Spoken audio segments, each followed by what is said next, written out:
Assalamualaikum warahmatullahi wabarakatuh.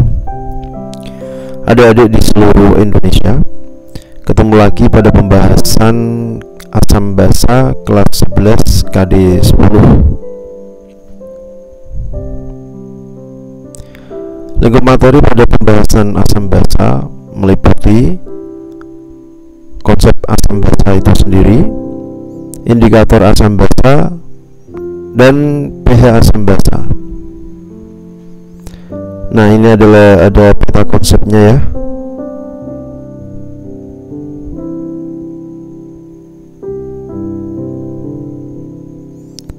Nanti secara konsep asam basa kita akan mempelajari asam basa teorinya Arrhenius, Brustolowicz, dan Lewis. Terus kemudian kita mempelajari tentang sifat asam basa. Ada asam kuat, ada basa kuat, ada asam lemah, ada basa lemah. Dari asam basa tersebut kita kemudian menentukan derajat keasaman. Nah, menggunakan indikator asam basa.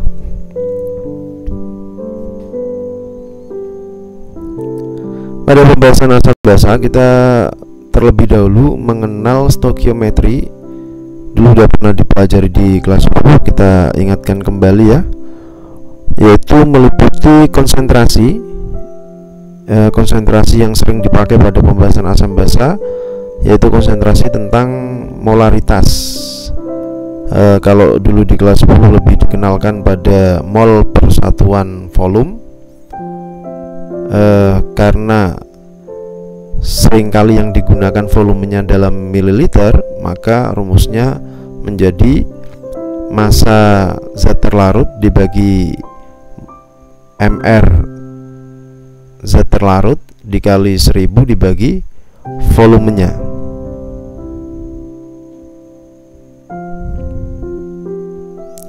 Demikian juga ketika nanti asam basa tersebut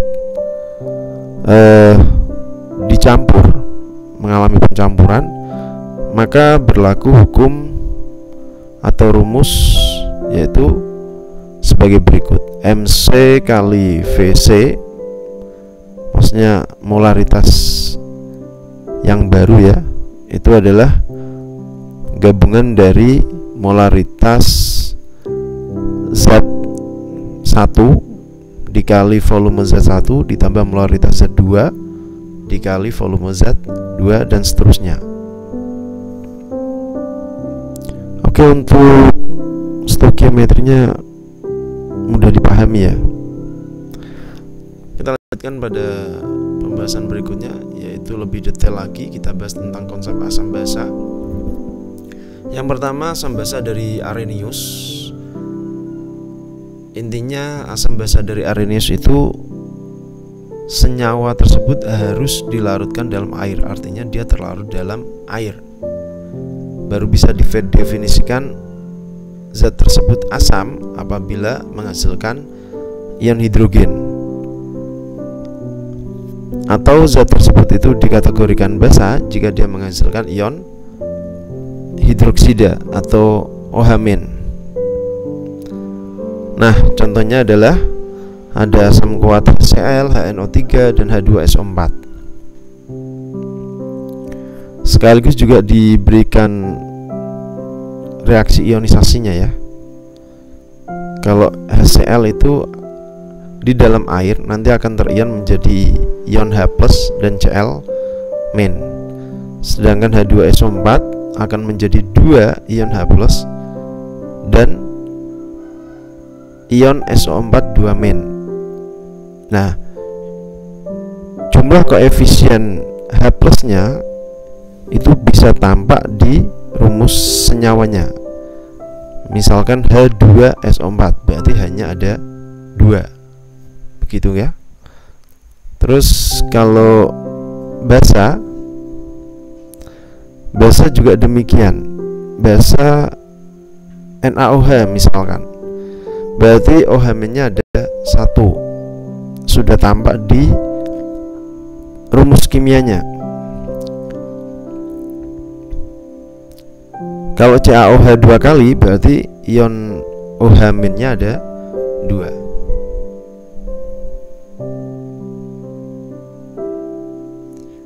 Adapun contoh basa yaitu ada NaOH atau natrium hidroksida, ada KOH kalium hidroksida, CaOH 2 kali kalsium hidroksida, AlOH 3 kali aluminium hidroksida.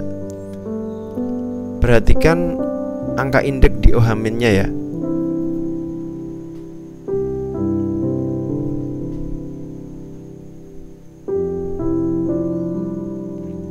Berikutnya konsep asam basa dari Bronsted-Lowry. Secara definitif, asam zat yang bertindak sebagai pendonor proton, artinya dia memberikan proton pada basa.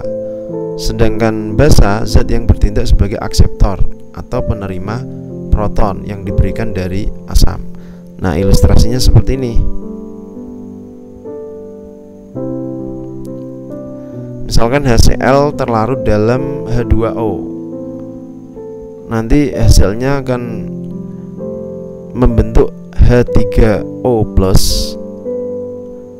dan Cl-. Nah, di sini akan ada HCl itu sebagai asam ya di reaktannya ya. HCl di reaktan sebagai asam, H2O-nya sebagai basa. Kenapa demikian? Karena HCl nanti akan memberikan ion H+-nya diberikan kepada H2O. Makanya H2O di hasil reaksi menjadi H3O+. Dan Cl-nya karena dia sudah memberikan ion H+-nya maka Cl-. Nah, jadi yang HCl asam nanti asamnya adalah H3O+. Cl-nya karena kehilangan 1H+, Cl-nya maka menjadi basa.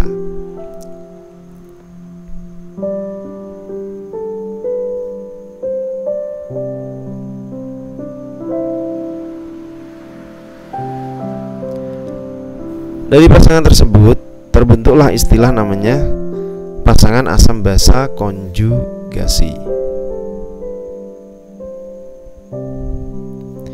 Berikutnya adalah konsep dari Lewis. Asam suatu zat yang bertindak sebagai penerima pasangan elektron. Basa suatu zat yang bertindak sebagai pemberi pasangan elektron. Nah, bandingkan dengan yang tadi. Kalau yang Bronsted-Lowry asamnya sebagai pendonor proton, tapi kalau yang Lewis asamnya sebagai penerima pasangan elektron.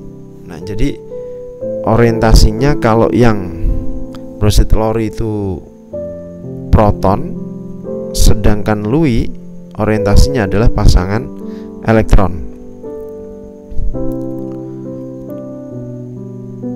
Karena semua zat pasti mengandung elektron, pasti ya. Semua zat pasti mengandung elektron, maka definisi yang paling universal adalah punyanya Lewis. Karena dia tidak perlu zat tersebut apakah memiliki H+ ataupun tidak, tetap bisa dikategorikan asam maupun basa. Karena kalau dia memberikan pasangan elektron maka dia disebut basa. Kalau dia menerima pasangan elektron maka disebut asam. Nah, ilustrasinya seperti ini. Jadi ketika HCl bertemu dengan NH3, ya kan? NH3 itu kan punya satu pasangan elektron bebas. Nah, itu yang akan diberikan kepada HCl, sehingga membentuk, karena ada satu pasangan elektron bebas hanya kan nempel di NH3 ya, terus membentuk NH4, jadi membentuk basa konjugat. Nah, terus Cl- nya dia jadi sendiri sendirian deh, karena H plusnya sudah diberikan kepada NH3. Kok mirip dengan Brownstedt Lowry? Mirip, cuman orientasinya adalah di pasangan elektronnya. Jadi yang mau memberikan pasangan elektronnya, jadi NH3 memberikan pasangan elektronnya ke H, gitu kan, ke H. Jadi punya pasangan elektron sehingga terikat di NH3 menjadi NH4. Begitu. Karena dia mau memberikan, maka dia disebut sebagai basa. Sedangkan yang NH4-nya karena dia sudah diberikan, maka dia berubah menjadi bersifat asam. Ini kebalik. Jadi yang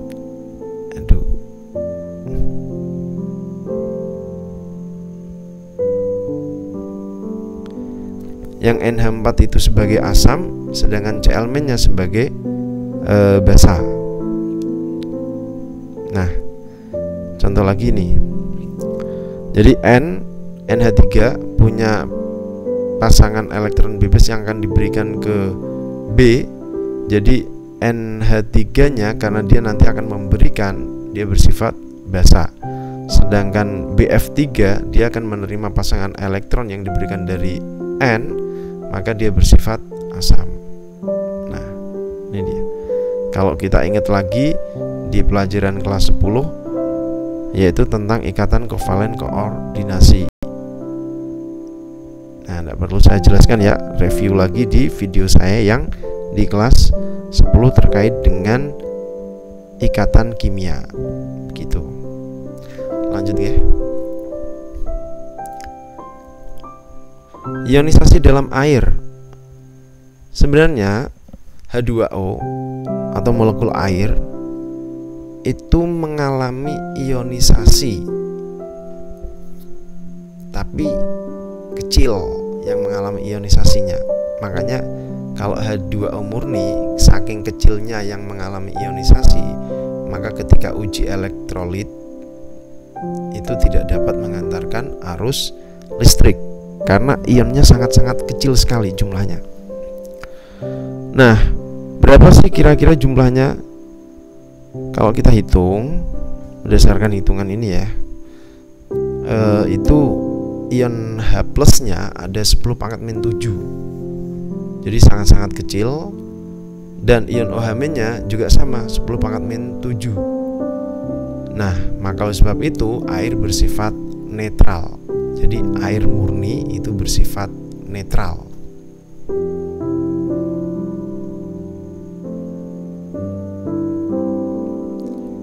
Sedangkan kalau nanti air tersebut sebagai pelarut dan yang dilarutkan adalah zat yang bersifat asam, karena zat tersebut di dalam air akan melepaskan ion H+ sesuai dengan teorinya Arrhenius, maka akan terjadi surplus H+.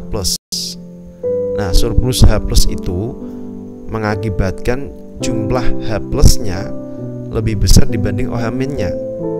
Maka larutan tersebut disebut sebagai larutan asam sesuai dengan konsepnya Arrhenius.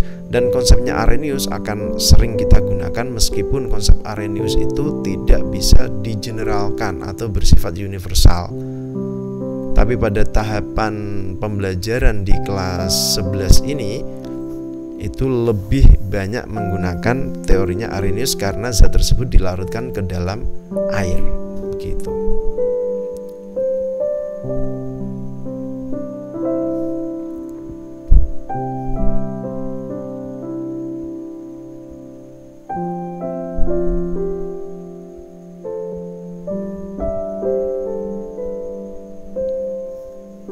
Indikator asam basa meliputi ada yang pertama adalah kertas lakmus. Ini yang sering dipakai ya, karena mudah untuk membedakan jika larutan tersebut asam ya pasti lakmus merahnya berwarna merah, lakmus birunya berwarna biru. Kalau basa berarti lakmus merah berwarna biru, lakmus birunya berwarna biru. Untuk mempermudah mengingat, maka asam berarti belakangnya apa? M kan? Berarti M itu merah, berarti merah semua, baik lakmus merah maupun lakmus biru semuanya berwarna merah. Basa karena depannya itu B biru, berarti lakmus merah akan berubah menjadi biru, lakmus biru ya tetap aja biru. Begitu. Nah, ini indikator yang paling mudah digunakan untuk menentukan asam basa. Meskipun demikian, dia tidak mampu untuk menunjukkan detail pH-nya. Ada di kisaran pH berapa, tidak bisa. Dia hanya bisa membedakan, oh ini zat ini asam, oh zat ini basa, tapi tidak bisa membedakan secara detail di tingkat pH berapa. Begitu. Ada juga sih sebenarnya indikator kertas lakmus itu dibuatnya dari tanaman, gitu kan. Jadi kita juga bisa menggunakan indikator-indikator yang ada di sekitar kita dari tanaman, misalkan dari bunga sepatu, gitu kan, itu bisa digunakan, atau dari kunyit itu juga bisa digunakan dan sebagainya. Jadi indikator alam itu artinya indikator yang masih dari atau berasal langsung dari alam yang langsung digunakan. Sedangkan lakmus tadi meskipun dia dari alam juga, dari tumbuhan, lumut, ya kan, tapi kan sudah diproses sedemikian rupa menjadi kertas, jadi lebih mudah digunakan.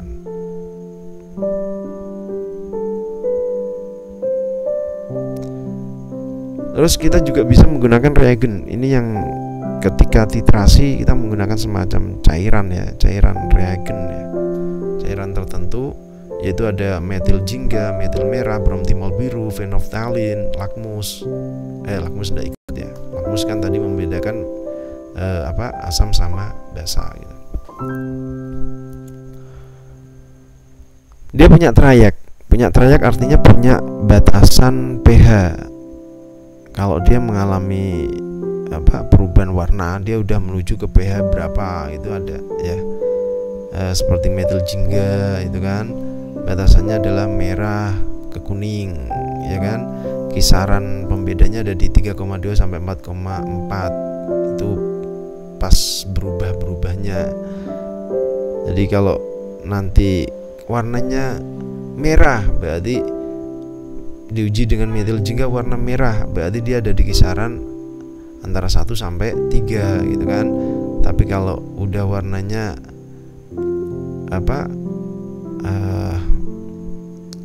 jingga atau orange ya, itu ada di kisaran 3,2 sampai 4,4 gitu kan.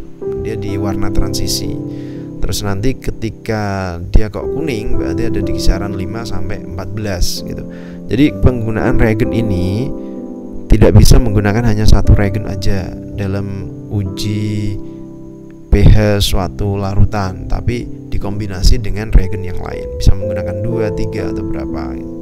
Paling nggak 3 lah, baru bisa ketemu posisi yang mendekati pas, mendekati benar gitu.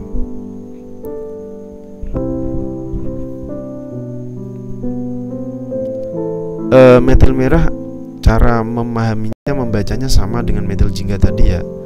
Jadi kisaran perubahannya di 4,8 sampai 6,0. Selebihnya dia berwarna kuning, kurang dari 4,8 dia cenderung berwarna merah gitu. Bromtimol biru juga demikian ya. Kisaran perubahannya di 6,0 sampai 7,6. Nanti lebih di atas 7,6 dia akan warna biru terus sampai 14 dan seterusnya ya. Kita lanjut ya. Nah, ini kalau kita pakai tabel ya. Nah, ini kita tampak perubahannya. Ada kristal violet, ada timol biru dan sebagainya. Tapi yang paling sering digunakan adalah phenolphthalein ya. Ini phenolphthalein, bromtimol biru, metil merah, metil jingga itu sering digunakan. Tapi kalau yang atas-atas ini kristal violet dan sebagainya itu jarang.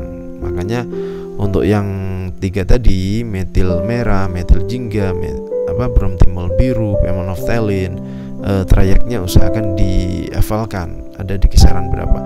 Meskipun demikian biasanya ya di soal itu trayeknya biasanya dicantumkan. Kita diminta untuk memperkirakan yang paling tepat di posisi mana pH zat tersebut. Begitu. Ini masih yang tadi ya, reagen ya. Ada lagi yaitu menggunakan indikator universal.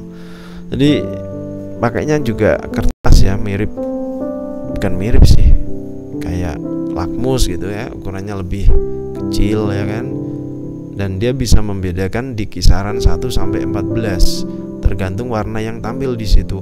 Kalau warnanya merah banget, kita cocokkan dengan indikator warnanya dia ya, ada di wadahnya. Biasanya dia ada warna apa, hasil dari uji itu kita cocokkan. Oh, warnanya merah gitu kan, merah di nomor 1, berarti dia pH-nya pH 1 gitu. Oh, warnanya kuning, kita cocokkan warna kuning itu ternyata ada di nomor 6. Oh, berarti pH-nya dia 6. Nah, dia lebih detail dalam menentukan pH. Artinya pada kisaran satuan.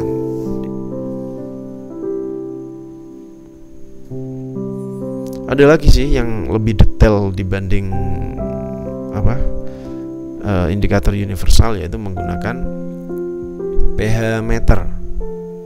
Nah, ini dia. Ada beberapa macam ya. Ada yang model digital seperti ini ya kan, yang lebih mahal ini ya, yang ini lebih mahal ini. Ada yang cenderung simple, mudah dipakai kayak gini ya. Jadi menggunakan ini harus ada prakteknya ya kan, karena harus standarisasi dulu gitu kan, pH-nya gitu.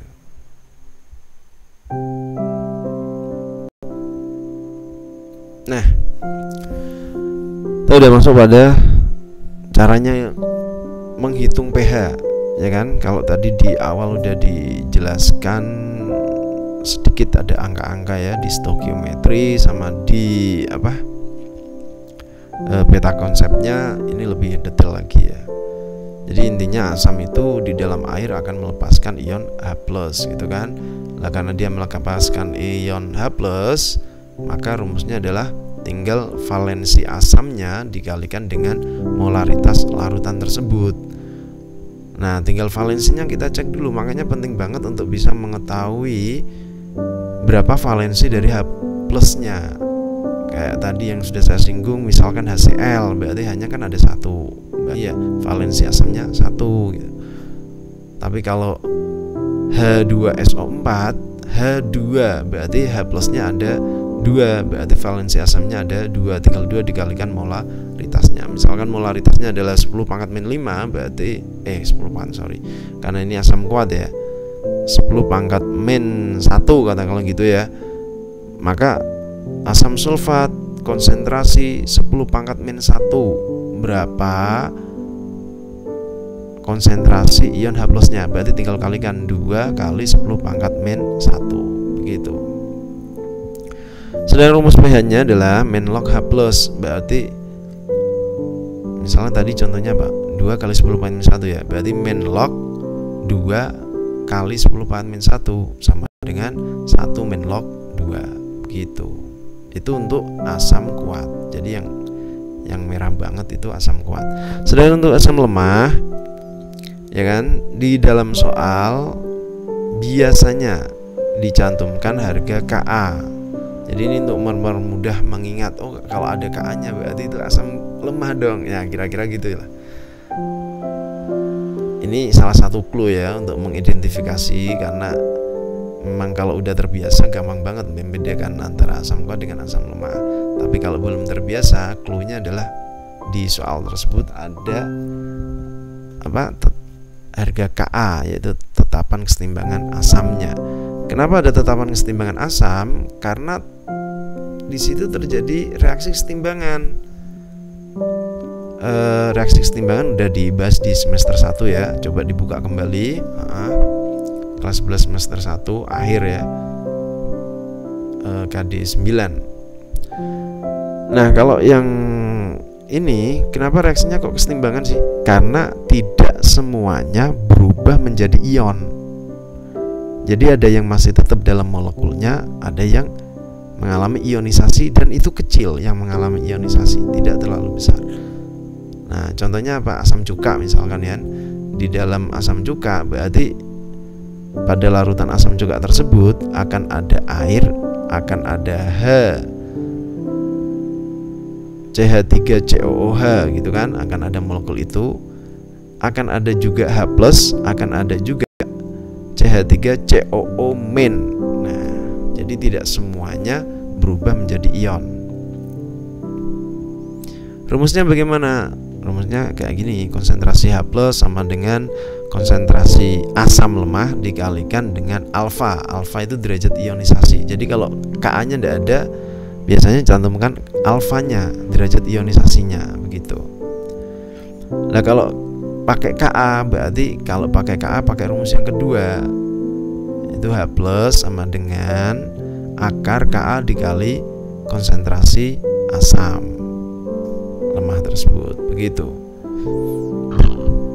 Bagaimana sih hubungan antara derajat ionisasi dengan tetapan kesetimbangan asam gitu kan? Ini rumus yang ketiga nih. Ya, ini kayak gini rumusnya. Alfa sama dengan akar Ka per konsentrasi asam lemah. Gimana? Gampang kan? Oke. Sekarang kita lanjut ke pH basa ya. Ada basa kuat, ada basa lemah. Kita bahas dulu yang basa kuat.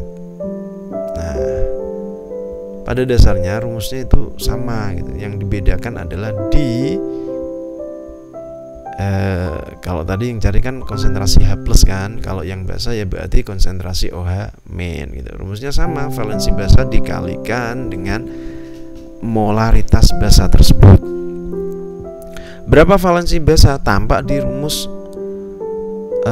kimia basa tersebut. Kalau NaOH berarti OH-nya kan ada 1, berarti valensinya 1. Kalau MgOH 2 kali berarti OH-nya kan ada 2, berarti valensi basanya ada 2. Tinggal kalikan aja dengan molaritasnya, udah deh ketemu konsentrasi OH-. Nah, cara ngitung pH-nya bagaimana? Kita hitung dulu POH-nya. Rumusnya sama dengan menghitung pH asam, tapi kalau yang basa kan POH dulu, ya kan? Log OH-. Jadi yang dipakai konsentrasi OH- ya. Terus setelah ketemu POH, mencari pH-nya gampang, tinggal 14 dikurangi POH. Selesai deh. Kalau basa lemah bagaimana sih? Seperti tadi yang dijelaskan, basa lemah mengalami ionisasi sebagian. Artinya apa? Artinya ada yang berubah menjadi ion, jumlahnya kecil, ada yang tetap sebagai molekul basa lemah. Rumusnya sama dengan tadi ya. OH- sama dengan BOH, ya kan? Konsentrasi basa dikalikan dengan alfa, derajat ionisasi basa, atau OH- pakai rumus yang akar tadi, akar Kb dikali konsentrasi basa lemah. Sedangkan untuk mencari hubungan antara alfa dengan Kb, Kb itu tetapan kesetimbangan basa ya, itu sama dengan rumus yang tadi, bedanya adalah pakainya Kb gitu kan. Nah, jadi rumusnya sebenarnya sama-sama. Ini apa sih kok ada kayak gini? Ini itu sabun, ya kan? Kok sabun? Susu dicampur dengan sabun, kasih pewarna itu kan. Nah, dicoba-coba aja dulu di rumah, hasilnya bagus kayak gitu ya. Oke, kalau udah mengerti rumus-rumusnya, kita coba untuk menghitung gitu kan. Kita ambil contoh H2SO4. Nah, yang gampang ini H2SO4. Misalkan diketahui konsentrasi dari H2SO4 itu adalah 0,02. Maka X itu tadi valensi basa ya. Valensi asam ya. H2SO4 berarti 2 kan? Berarti 2 kali 0,04 berarti 2 kali 0,02 kecepatan malah, yaitu 0,04 M. Hasilnya gitu. Nah kalau yang HNO3 hanya kan ada 1, berarti X nya 1. Kalikan 1 kali 0,1 sama dengan berapa? 0,1 M. 0,1 M. Ini salah ketik terus. Ini 0,1 M ya, ini ya. Oke. Sorry ya, memang salah ketik nih. Ini apa sih kebakar? Oh, ini ada asam kuat, yaitu nitrik acid. Apa itu nitrik acid? Asam nitrat, ya kan? Nah, asam nitrat itu asam kuat. Jadi kalau dia diteteskan terhadap bahan nitril glove, maka dia akan bereaksi sangat kuat dan menghasilkan panas yang sangat kuat. Panas tersebut mengakibatkan nitril glove-nya terbakar. Next.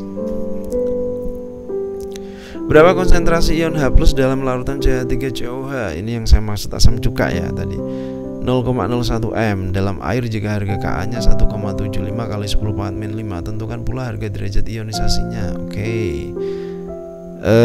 Kita harus membiasakan dulu menulis reaksi ionisasi ya, biar terbiasa. Nah, terus masukkan ke rumus. Rumus H+-nya adalah akar Ka kali Ma. 1,75 kali 10⁻⁵ 5 kali 0,01 di akar. Ketemulah 4,18 kali 10⁻⁴ 4. Jadi itu adalah konsentrasi H+-nya. Setelah ketemu konsentrasi H+, kita suruh nyari alfanya, derajat ionisasinya berapa. Kan harga H+-nya udah ketemu ya kan. Nah, terus kita mencari derajat ionisasinya. Kita pakai rumus, karena Ka-nya udah ada, Ma-nya udah ada, maka pakai rumus itu aja. Ketemu 0,0418. Next. Kalau tadi kita mencari konsentrasi H+, sekarang kita mencari konsentrasi OH-.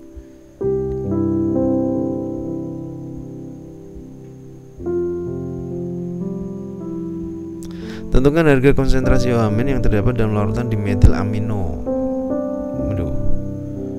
Jika konsentrasinya 0,01 M. Nah, dimetilamino itu nanti CH3 dua kalinya dia akan mengalami rebutan dengan, kan dia dilarutkan dalam air kan. Berarti dari situ kita bisa menghitung konsentrasi OH-nya gitu kan. Konsentrasi OH-nya itu adalah akar Kb kali Mb. Begitu. Ketemulah jawaban 2,26 kali 10⁻⁻3. Jadi sama sih rumus-rumusnya itu, antara asam dengan basa itu sama. Udah paham ya? Lanjut ya. Oke. Kayak gunung mau meletus gitu. Ini adalah reaksi gula dengan asam sulfat ya, jadi gula dengan asam sulfat itu nanti asam sulfat pekat ya, itu akan menarik air yang ada pada gula, sehingga ketika airnya ditarik maka gula tersebut secara kimiawi berubah menjadi arang. Gula itu kan sukrosa sih ya kan. Sukrosa itu C12H22O11. Nah, molekul airnya ditarik. Air itu apa sih? H2O. Jadi yang tertinggal nanti karbon. Nah, jadilah ini kan hitam jadinya. Tentukan harga pH larutan H2SO4 0,01 M. Ingat, H2SO4 itu adalah asam kuat ya. Kalau 0,01 M, sedangkan H+-nya ada 2, berarti secara stoikiometrinya maka H+-nya ada 0,02. Kalau mau dihitung seperti ini juga boleh, ya kan? Seperti rumus ini. Kalau pengen seperti stoikiometri juga bisa langsung ketemu seperti ini. Oke. Terus kita hitung pH-nya, berarti min log H+. min log 2 kali 10 pangkat min 2, berarti 2 min log 2. Nah, sampai pada jawaban 2 min log 2 jika di soal itu tidak diketahui log 2 nya berapa sih. Nah, itu tidak ada, maka sampai 2 min log 2 itu udah benar. Karena menghitung log itu mudahnya pakai kalkulator. Tapi kalau datanya udah diketahui log 2 adalah 0,3, kan tinggal langsung diganti log 2 0,3. Tapi kalau tidak diketahui maka cukup sampai pada 2 min log 2. Kecuali pada diperkenankan ketika mengerjakan soal tersebut menggunakan kalkulator.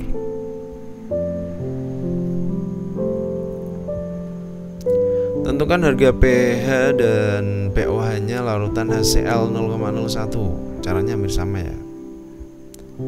Jadi pH-nya karena 0,01 itu adalah 10 pangkat min 2, berarti min log 10 pangkat min 2 sama dengan 2. Berarti pOH-nya 14 kurangi 2, 12 deh.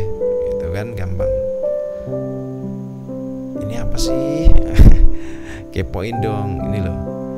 Jadi asam kuat ya itu mampu melarutkan logam. Melarutkan di sini bukan bahasa fisik ya, tapi melarutkan itu artinya logam tersebut akan lebur, dia larut, dia mengalami reaksi kimiawi ya kan. Nah, sampai kayak gitu loh, remek sendok ini. Padahal sendok sendiri itu kan paling enggak dari logam besi sama nikel kan, itu aja bisa sampai kayak gitu. Inilah larutan asam kuat. Asam kuat itu ya HCl. Bahkan mas sendiri, mas itu kan tidak mudah larut sebenarnya. Tapi dengan air aja itu campuran dari HCl dengan HNO3 perbandingan 1:3 itu bisa larut. Emas bisa larut begitu.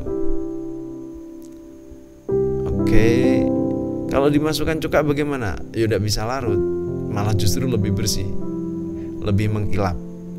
Loh kok bisa? Ya karena kerak atau apa itu lapisan luar yang tipis itu yang mengalami oksidasi tapi berhenti, tidak berlanjut, itu kan bisa dibersihkan pakai asam lemah. Makanya asam kuat itu menggerus logam, tapi asam lemah memiliki kemampuan membersihkan logam dari karatnya. Sekaligus asam tersebut juga bersifat korosif, artinya dia bisa menimbulkan karat. Makanya setelah membersihkan logam dengan asam lemah, maka segera dicuci, dibilas dengan bersih dengan air. Nah, oke, lanjut ya. Peristiwa apa sih yang terkait dengan asam basa dalam kehidupan sehari-hari? Ya banyak sih sebenarnya. Kita ambil contoh yang hujan asam aja ya. Jadi hujan asam itu hujan yang memang benar-benar asam. Kenapa hujan bisa asam? Hujan itu kan sebenarnya membersihkan ya, membersihkan udara yang tadinya kotor, dengan adanya hujan itu menjadi bersih. Tapi dibersihkan kemana kan gitu kan? Kotorannya dibuang kemana? Ya balik lagi lah ke bumi, gitu kan? Makanya karena ada oksida asam yang keliaran di udara itu kan sebagai polutan. Nah, ketika dengan air, ada titik-titik air di udara itu kan dia membentuk bereaksi dengan air tersebut, oksida asam akan menjadi asam. Contoh oksida asam itu apa? Pembakaran belerang kan menghasilkan SO2 kan. Lah SO2, SO3 itu nanti di udara akan bereaksi dengan air, ya kan? Reaksinya H2O ditambah SO3 menjadi H2SO4. Nah, H2SO4 ini dia akan turun bersama dengan air hujan, jret gitu. Kalau kadarnya besar, ya kan, seperti di Inggris awal-awal revolusi industri itu, karena di London itu sangat pekat sekali ini udaranya, karena kan namanya juga revolusi industri awal ya, revolusi industri pertama. yaitu ditemukannya mesin uap. Mesin uap itu kan digerakkan menggunakan batu bara ya energinya. Batu bara itu kan kandungan sulfurnya tinggi. Ya ada yang tinggi, ada yang rendah ya. Tapi dibanding dengan bahan bakar yang lain, itu batu bara memiliki kadar sulfur yang sangat-sangat tinggi. Akibatnya udara tercemar waktu itu di London. Saking tercemarnya sampai langit-langit London itu warnanya hitam pekat gitu kan.